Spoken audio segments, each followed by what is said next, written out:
For more than a decade, the BGK family has been a champion of dreams. It's the dreams of those who work for a better tomorrow that drive us to reach our greatest potential. We are here to support our kingdom partners, their families, their ministries, and our communities.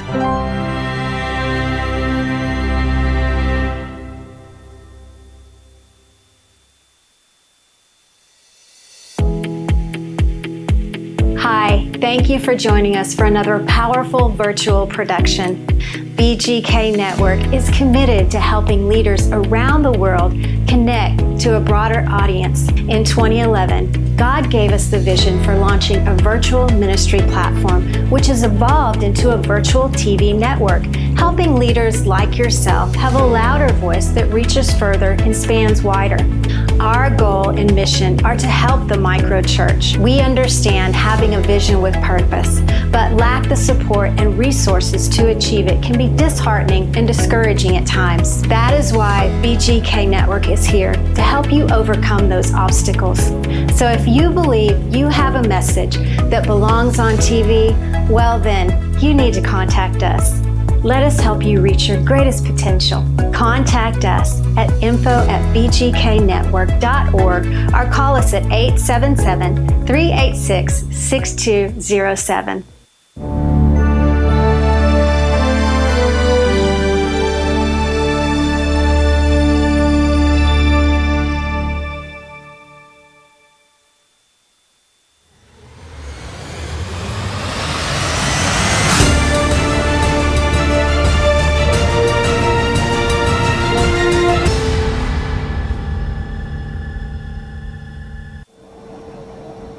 Praise the Lord. Again, this is Evangelist Virginia Bowie, and welcome to the Café Freedom Chat Show. Remember, as I always state, and I love to say that this is a show where empowerment happens. Remember, it's brought to you by the BGK Network, and you can follow us every Monday at 8 o'clock a.m., 2 o'clock p.m., and again at 8 o'clock p.m. by simply going to www.bgknetwork.org. And be sure, as always, to download the BGK Network app so you can follow us wherever you go. And you say that you've missed a couple of shows, all you need to do is go to the BGK TV and look up the Café Freedom playlist, and you can look up all of the previous shows. Now, we have been discussing what I believe is a very powerful, and needful topic and subject, and we're talking about the soul. How important is your soul? Well, remember, my soul, it's the priceless soul.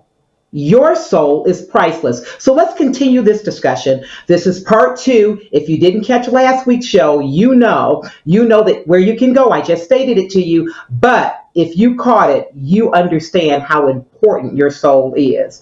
And maybe you understand that you haven't been giving your soul the proper attention.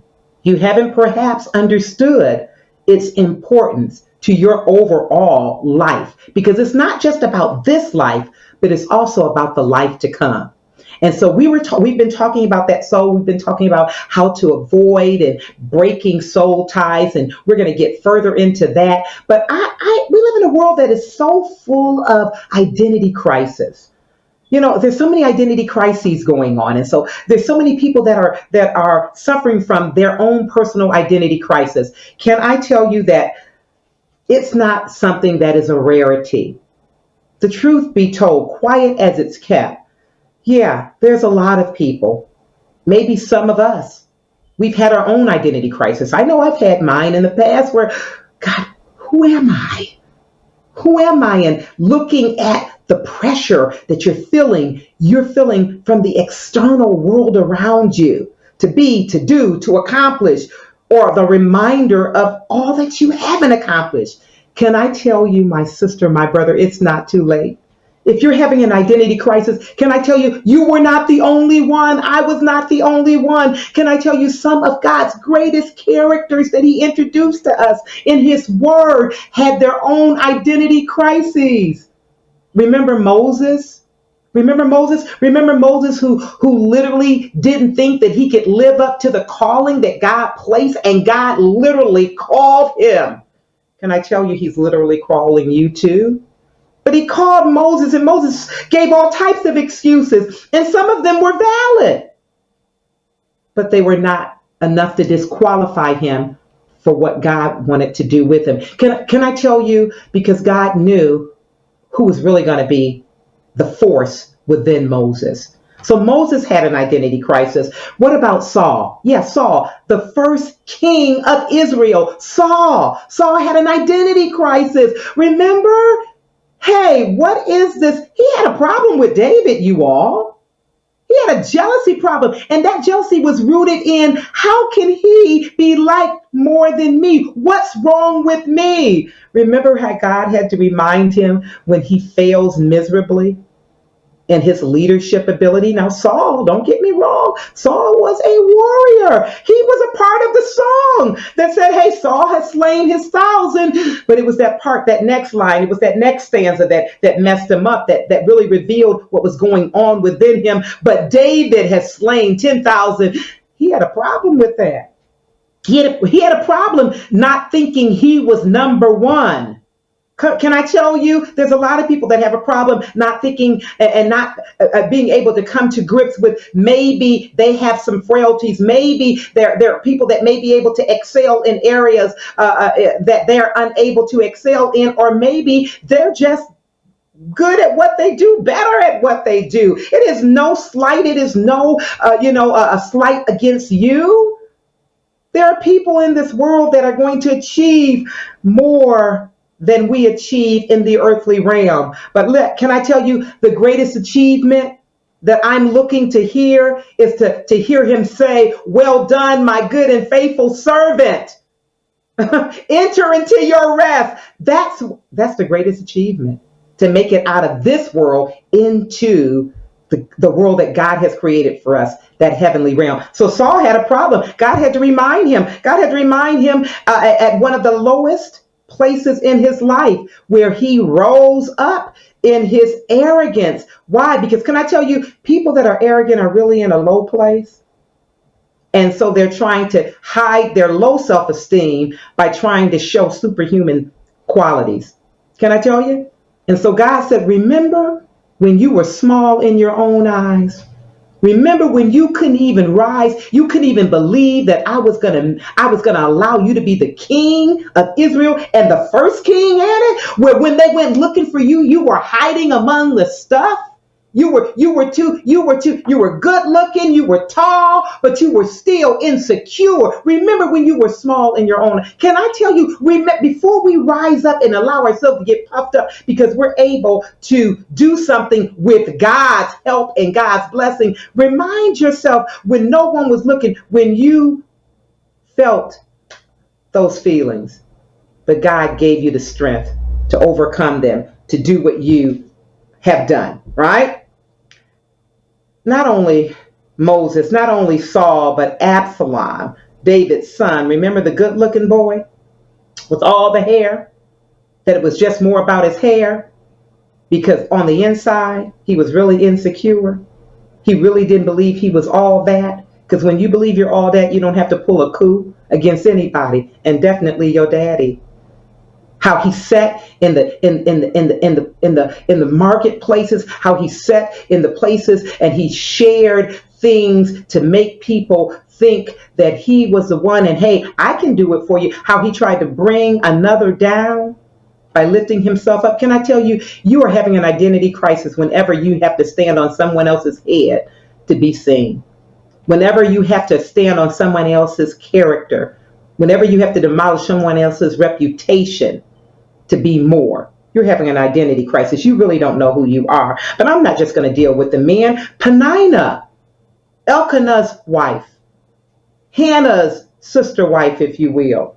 Elkanah had two wives, remember, Peninnah and Hannah. Peninnah was so busy running Hannah down, reminding Hannah what she was incapable of, reminding Hannah of all her inabilities. Come on, when you got to point out what you believe is someone else's weaknesses, you're having an identity crisis. You can't know who you are. Because when you know who you are and you know whose you are, you're going to lift others up. So you get this. Crises are not new. Identity crises are as old as the Word of God itself. People struggle because when sin came into this world and became the thing that brought mankind down because of their own lust, because of their own being drawn away, guess what? So that their inability to understand who they are. Because when you refuse to be what God made you to be, and that is a worshiper of the true and living God, you're going to have confusion as to who you really are. You're going to have some confusion. You can't know who you are if you don't know who created you, who made you who you are. So it's very important that we understand, because that's a part of us understanding the connection between who we are and the importance of our soul. Who we are is rooted in the essence, that soul, the essence, because that's the thing that's going to spend eternity. I told you in the last show, you have two options as to where you're going to end up. You only have two options. Either your soul is going to spend eternity with God in heaven. Come on, with the Son of God. Come on, the bride of Christ. Or you're going to spend eternity in an eternal death, in a devil's hell. Come on, it's the truth anyway. So while you have a chance, my brother and my sister, remember that of those three components, the body, the spirit, and the soul that make man up, that make up who we are, that your soul is so important.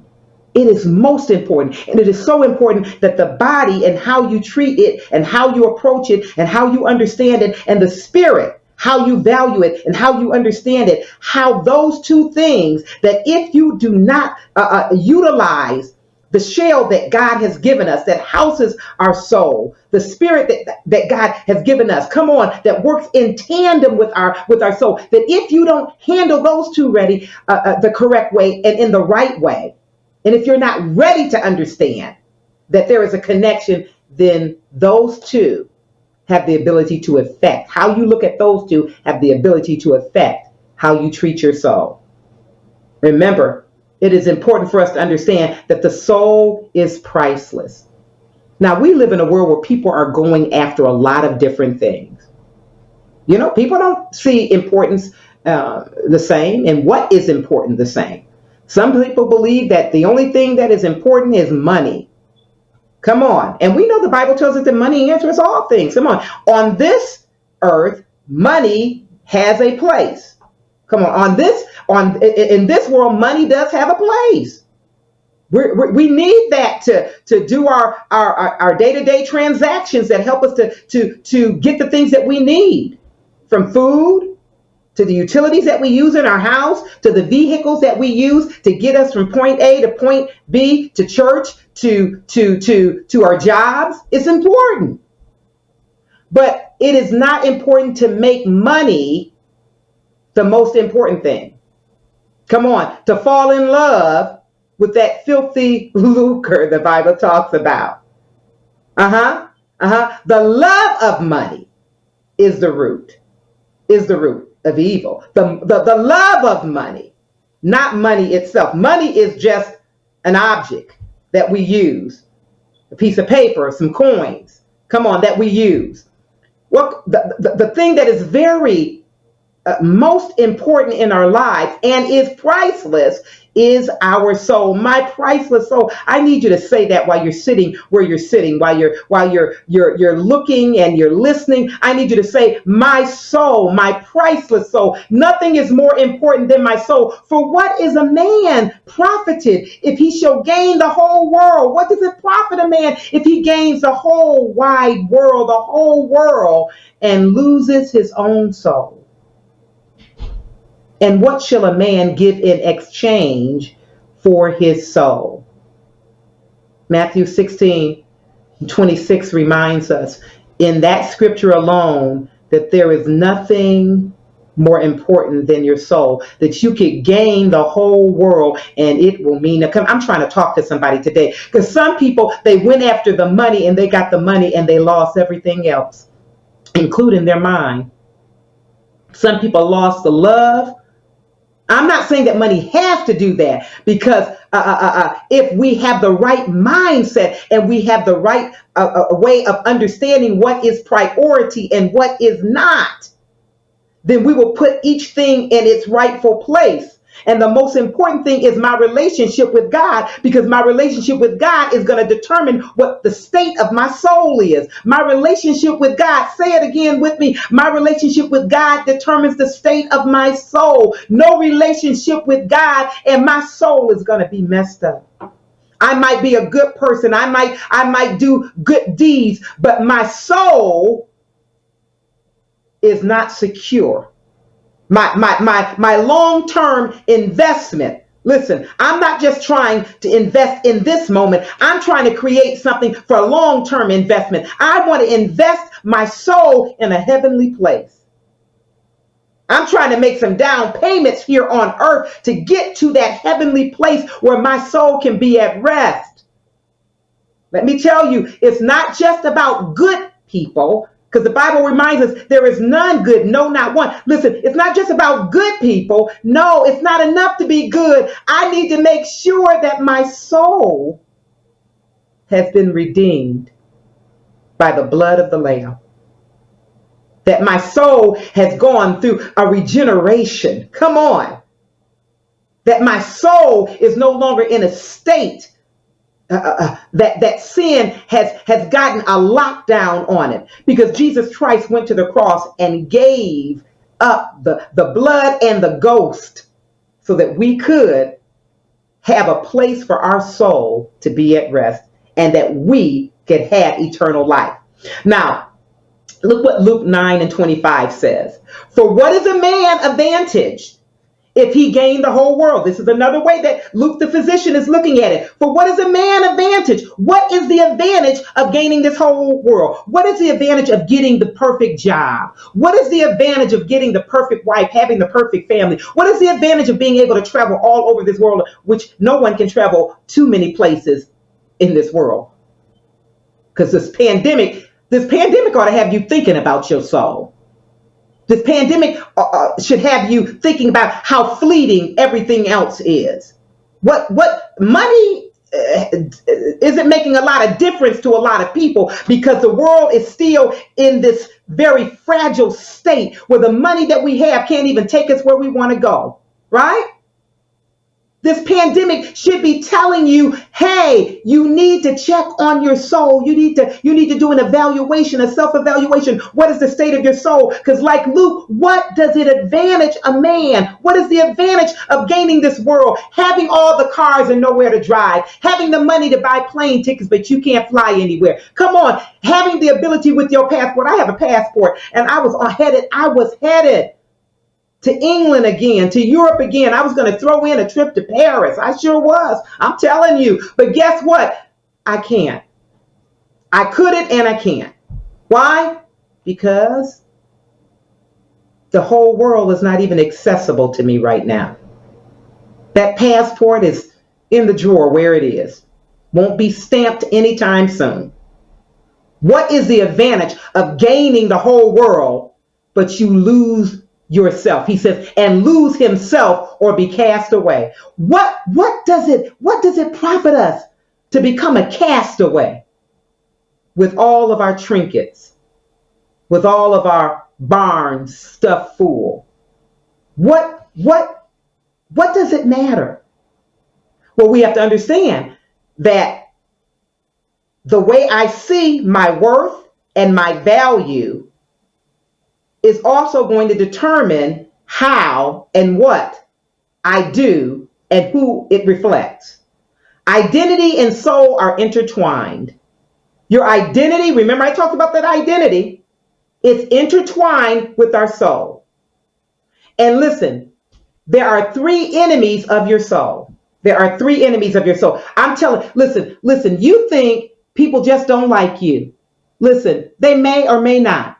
I want to help somebody because a lot of people just say, oh, they don't like me. I got haters. Come on. If you're no longer in seventh grade, lay off talking about haters. Come on. Come on. Lay off talking about haters all the time because you have something that definitely hates you and wants your demise. But Jesus Christ, oh my God, Jesus gave up his life so that the real hater of your soul could not get the victory over you. Jesus gave up his life, gave up the ghost. I keep going to the cross, gave up the ghost so that you could have the victory. He tasted of the death that should have been what we tasted of so that we could have victory, so that he could win victory for you and I. There are three enemies of the soul. And it's not the people that were torturing you and bullying you. If you were a bully, shame on you. Not the ones that were bullying you in seventh grade, not the ones that made life, just, hectic for you in high school, not even the people now, because there are adult bullies. There are people. There are adult bullies on our jobs, There are adult bullies in this world. We see them sometimes on a YouTube video, Someone puts it on Instagram. Somebody puts it on Facebook. Somebody just really being a grown-up bully. Can I tell you, bullies raise bullies unless they get delivered? Can I tell you? And usually at the very, this is a lesson, usually at the very root, the very foundation of a bully's motivation is their own insecurity. So I want you to understand that it is important for us to understand that it's not all of those external things that we need to be concerned about, because there are three real enemies of your soul. Your soul, the devil, I always say, the devil doesn't want one of the enemies. The devil doesn't want, and he's the most common enemy. People say, who's the enemy? Oh, the devil. But wait a minute, there's two others that you have to be careful because they're sneaky. They're sneaky. They're always pointing fingers at everything else, but they're sneaky. But it's important that you understand that the three enemies of the soul, that sometimes if you're not careful, that's why it's important to stay in your word and stay on your knees. And if you don't have a relationship with God, to get a relationship with God, because when you talk to that God, when you have a personal relationship with that God tells you stuff. He tells you, forewarns you of what lies ahead, lets you know. He's a good shepherd. He's a good shepherd. He's not going to let you fall in a ditch. He'll let you know what's around you. We are not ignorant of Satan's devices. And so the enemy would have you to think that it's all of these external things. He doesn't want you to know that it's not really, because some of you are saying, well, my finances got me messed up and I'm just warring in my mind with my finances. Let me tell you, I understand, because when your money gets funny, all the other stuff gets funny too. But can I tell you, the enemy doesn't want your money. He doesn't want your house. He doesn't want your marriage. He may use those things, but what he's after is your soul. Your soul is the priceless thing that he wants, because your soul is attached. Lord have mercy. Your soul is attached to your eternity. Your soul is attached to your placement in eternity. So the enemy of your soul is after your soul. Come on. So that's why it doesn't profit us to hoard up and to gain and to build bigger barns. And and there's nothing wrong, because money is relative. Okay. So a person who goes out and buys a yacht and they're a billionaire, that's big to others. And it's even a nice purchase for him, but it's relative. It's no more than somebody else saving up to buy this. That's what it is. It's relative. It doesn't make sense to spend all of our time trying to gain pieces of this world that are going to corrode and rust away, and we cannot take them on the other side of death. And I mean death in this life. because I am making provisions so that if I don't go the way of the rapture, but I have a cessation of breath in my body, that I have already made my investment and I am on my way to heaven. Come on. I have something on the other side of this world. It's a terrible thing, my brother and my sister, to be miserable on this earth, to be fighting, because I'm telling you, we are in a war. We are wrestling not with flesh and blood, but principality, spiritual wickedness in high places. Come on, come on. We are in a real war. If you really understand, you are in a real war. That's why I don't have time to have a grudge and to be angry and not talk to my brother or my sister for years at a time. I don't have time for that. Why? Because I'm in a real war with a real enemy. And there are three of them, and Satan is just one of them. Stop letting Satan puff himself up and make himself so big in your eyesight. Come on. Giants fall. He's not even a giant. He's already a defeated foe. Satan is one of the enemies, but the world is the other. Come on. Don't you feel the pull of the world? Don't you feel the world trying to pull you to it? Don't you see the world trying to get you to transform your godly, divine design identity and get you to be what it is? Come on. This world is going to be destroyed. And then the other one, very sneaky. This doesn't want you to know that it's one of your greatest enemies.